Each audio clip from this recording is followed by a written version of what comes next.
আশুরায় অনেকে হাই হোসেন করে নিজেকে রক্তাক্ত করে, নিজেকে আহত করে। এটি শরীয়ত সম্মত নয়। কারণ এই শরীর, এই রক্ত, এই হাড্ডি, গোশত, চামড়া এগুলো আল্লাহর পক্ষ থেকে নিয়ামত।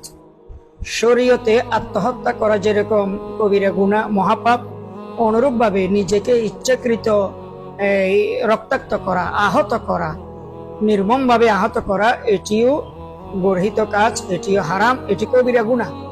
ইসলামে কিডনি, লিভার, চক্ষু এগুলা আল্লাহর পক্ষ থেকে আমানত, এগুলো অন্যকে দেওয়া জায়েজ নেই।